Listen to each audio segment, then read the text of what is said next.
It's time to go balls deep.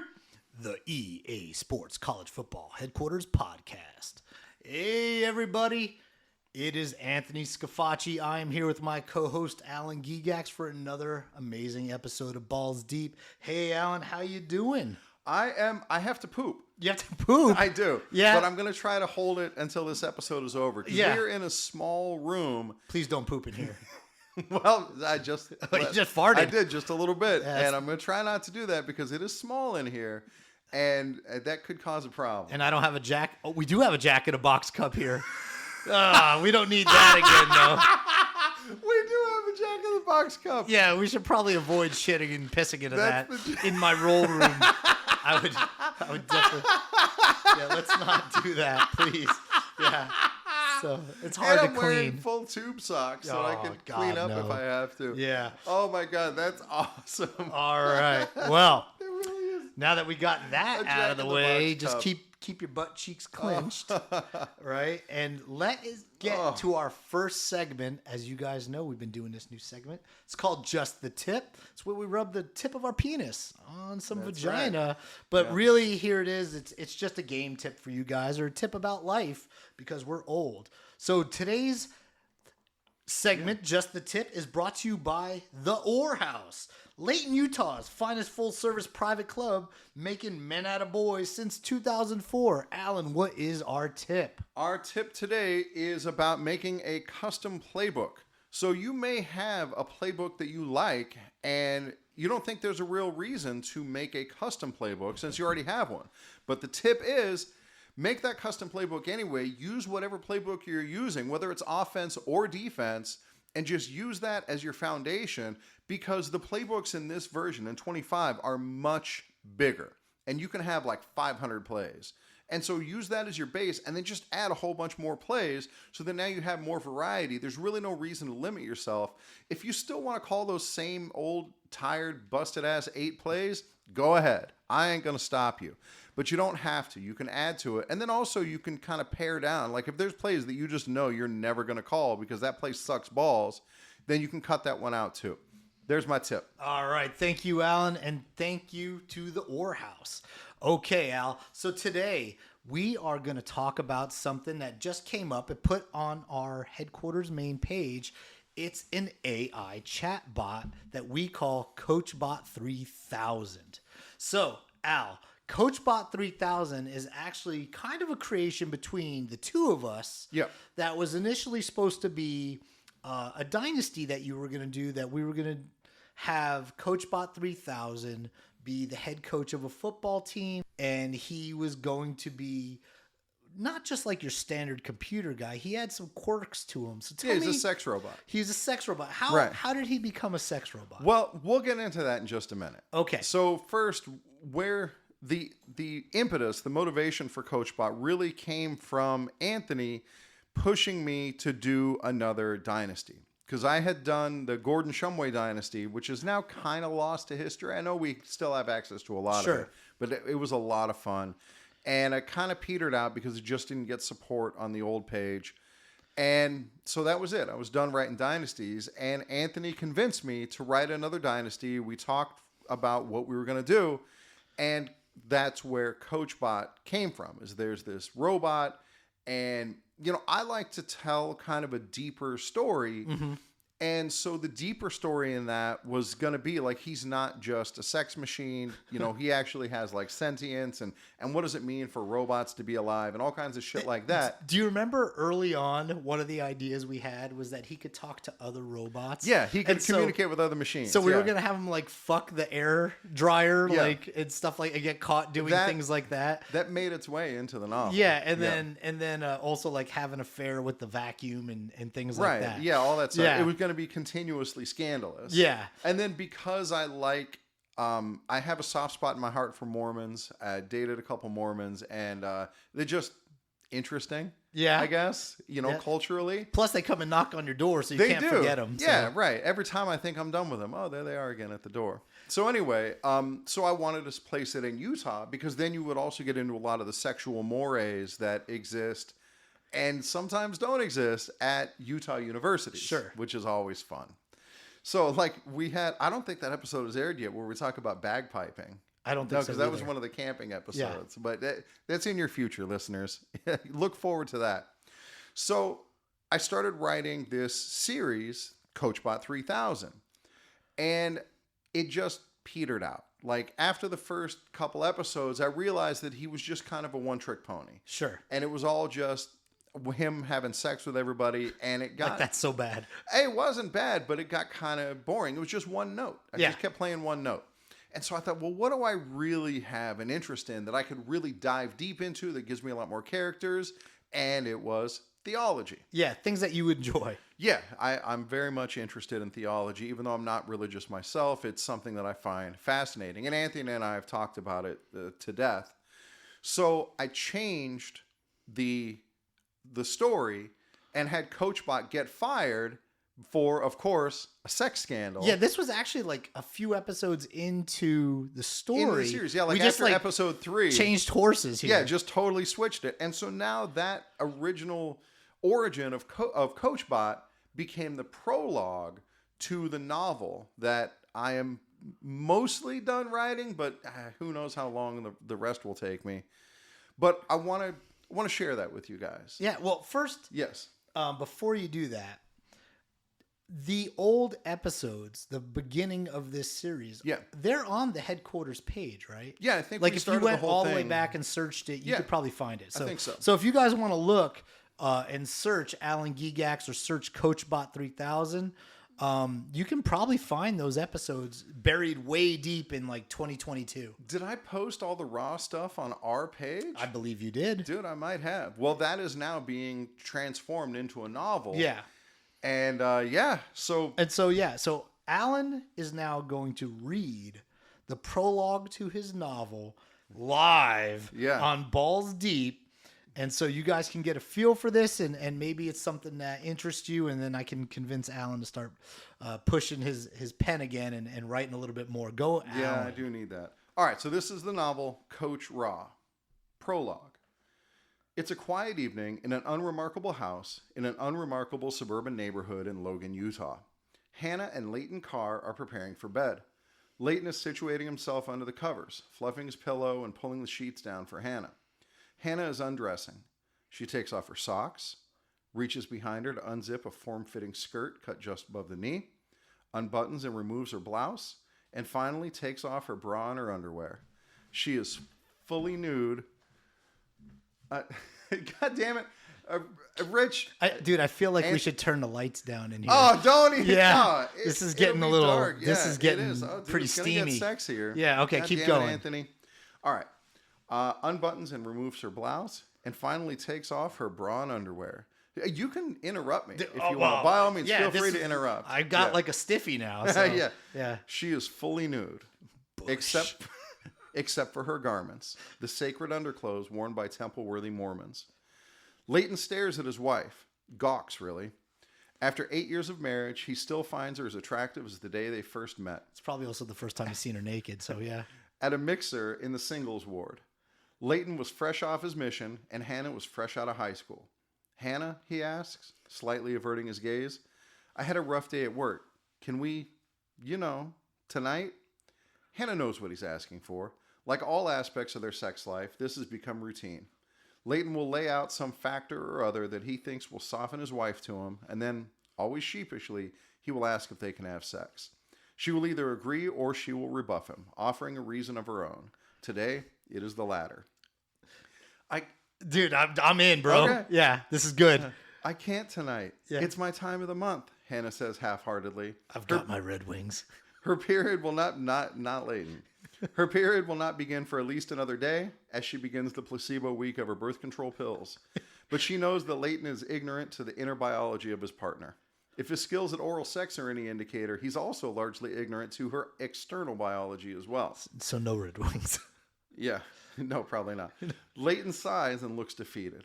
Hannah knows that he will excuse himself to the bathroom, turn on the fan, and pretend to take a shit while he masturbates. Yeah, you gotta unload that gun before you walk back in there. That's right. Right? You don't want to go in there, holding that thing, it'll go off. Yep.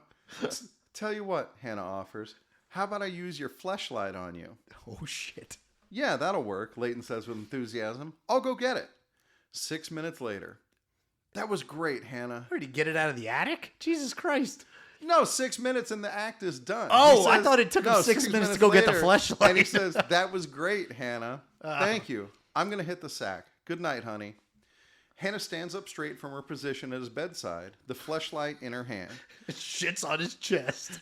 She knows he expects her to clean out his fleshlight and put it away before she turns in for the evening. She just stands there, staring at him. What is it, Hannah? It's just that whenever I'm not up for sex, you have this great device, your fleshlight, that leaves you fully satisfied. I don't have anything like that. I mean, we have vibrators and nipple clamps and butt plugs and hot wax and that stuff from the farmer's market. And it's also old-fashioned. From the farmer's market? Yeah. Oh, my God. Were they buying a pair? Maybe. Yeah, okay. Mind your business. Oh, yeah, sorry.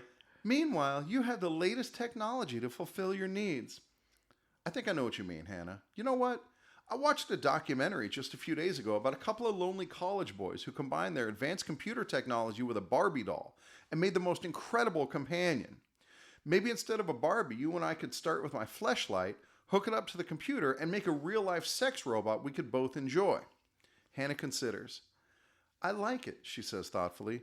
We could make a, Hannah and Leighton together, FleshBot. Oh, my Lord. Yeah, things are getting hot here in Layton, Utah. They are. It's not just straight missionary sex up there. They get kinky. All right. So, 2 days later, on a chilly fall day, the Carrs stand before a folding table in their bedroom. They are wearing ceremonial bras on their heads, and the room is illuminated by candles. A storm gathers outside, and the sound of thunder makes a distant growl. I think I know which documentary they watched. Uh-oh, dude. Yeah. Was it Weird Science? It might have been. Yeah. Might have been, yeah. You are a child of the 80s, my Dude, friend. it's true. It's true. You write what you know. Yeah. On the table is Leighton's fleshlight, connected to the computer by a maze of wires. On the screen is an image of a silvery android, surrounded by schematics showing vibrating attachments, no fewer than 5 working orifices, and a variety of expandable appendages. A large green icon on the screen blinks, ready. The system is ready, Leighton adds, uselessly. His wife can't see it. If this works, a few seconds after we push the button, we'll have our very own fleshbot, ready to fulfill all our desires. Would you like to do the honors?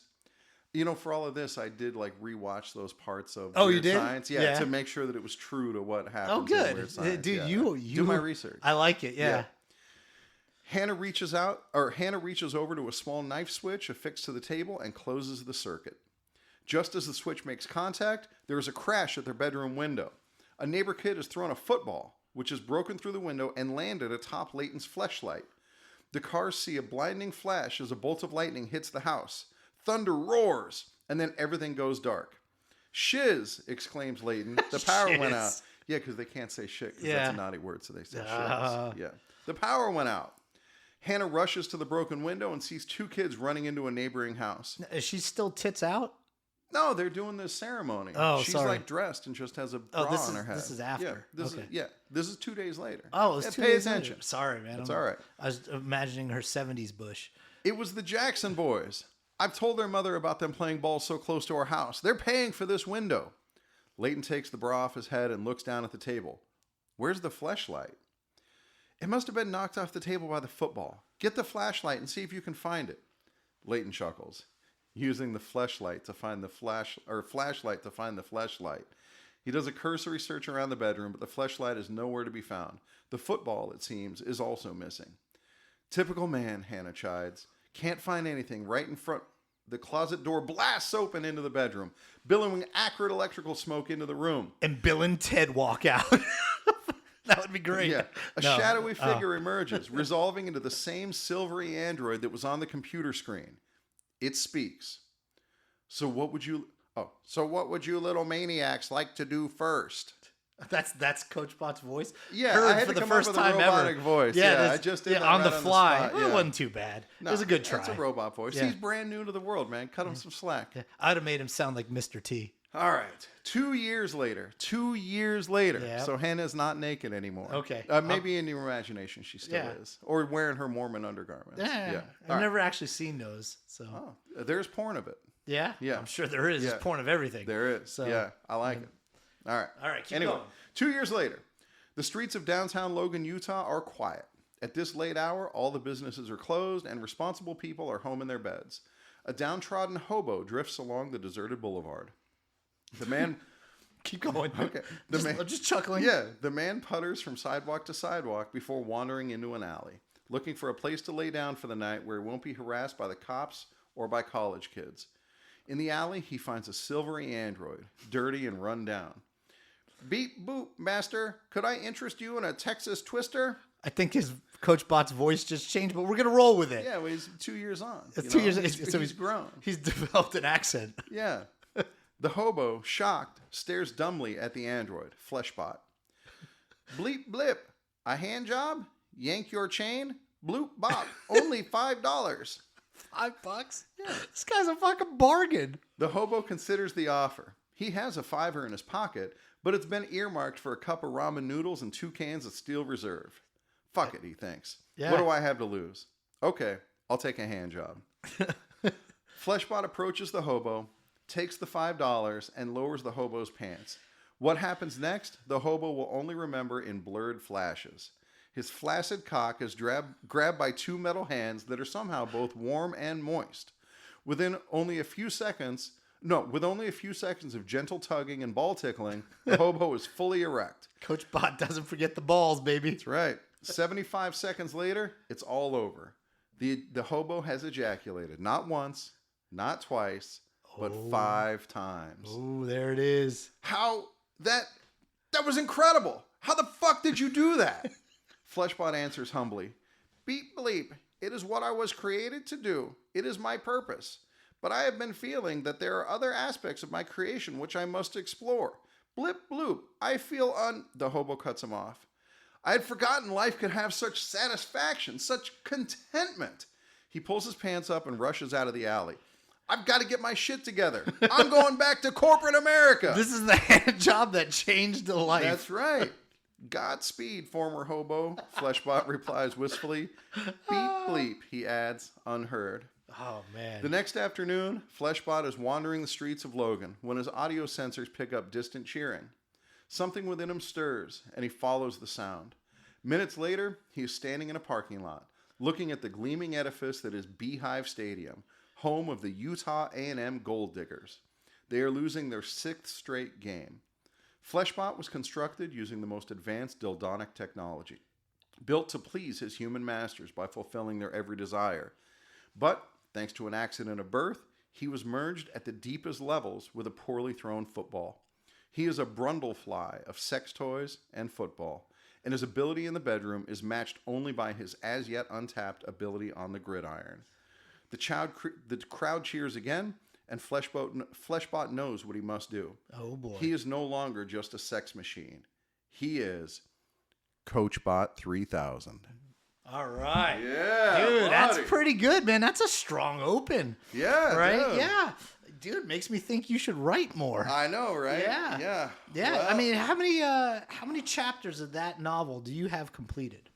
like 45. Yeah. Something like and that. how many you think you got left? Another 15 or so. Yeah. But the story is written, so on the page, we would write our stories in script format because, well, frankly, it's easier. Sure.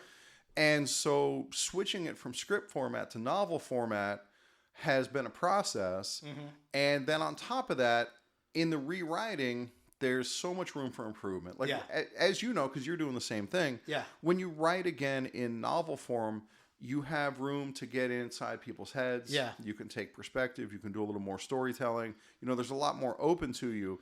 And so just by the nature of the medium, the story expands. Sure. And then on top of that, there were big holes in the story the first time through that I didn't really recognize. Yeah. And Anthony's been essentially my writing partner for all of this. And he's helped me to realize, like, well, you know, this part doesn't make sense. You really need to fill in this gap here. And so the story has grown quite a bit in the retelling. So much so that the last Act 3, essentially all of Act 3 is now off book. Because so much more developed in Act 1 and 2 Sure. that it changed what Act 3 wound up ultimately being about. Yeah, so, you know, you're a very busy guy, right? You do not one, not two, but 3 different podcasts. Yeah, that's true. Right? You work full time. You're married.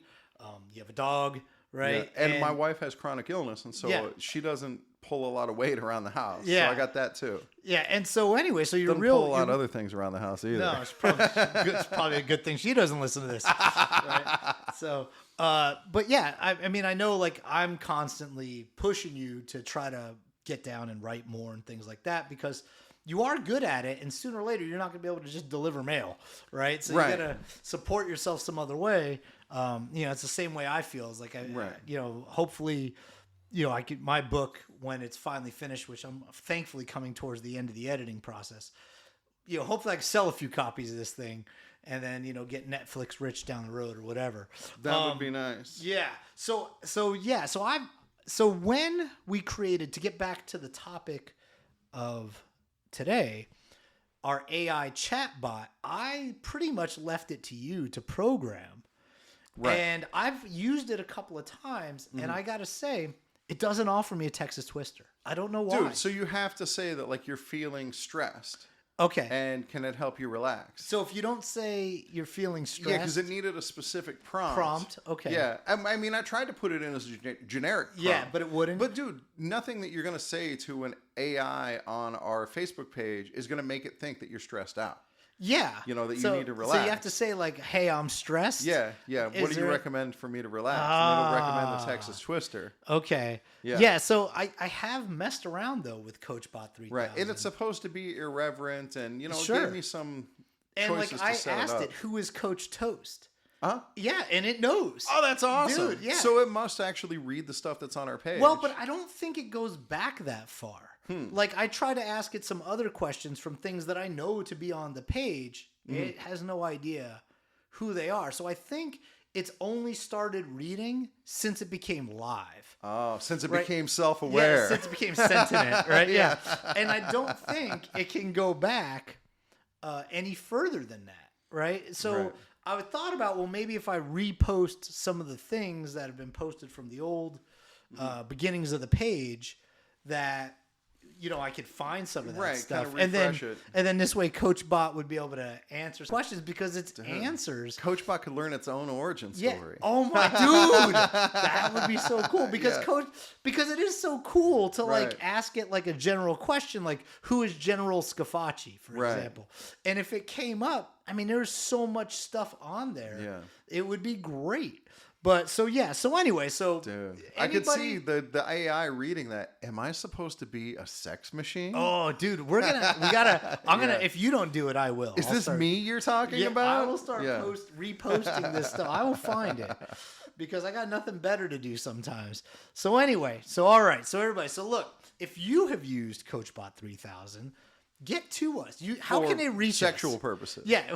If it's offered you In a the Texas dark alley Twister in Layton, Utah, or any other sexual favor, we want to hear about it. Right. Al, I know we set up a new email address. Yeah, we have. Can you give us the email address? Yep. It's reachballsdeep@gmail.com. Reachballsdeep@gmail.com. Okay, and moving forward, it seems like it's about time to pay our bills. Yeah, Right? dude. You're going to like today's sponsor. We got bills to pay. And so we are going to go to today's sponsor. Alan, who is today's sponsor? Today's sponsor is the Dildonic Institute of Southern Nevada. I guess we're kind of on a theme there. Yeah. Because CoachBot was also Timely. built with the Dildonic technology. Yeah. Isn't that something?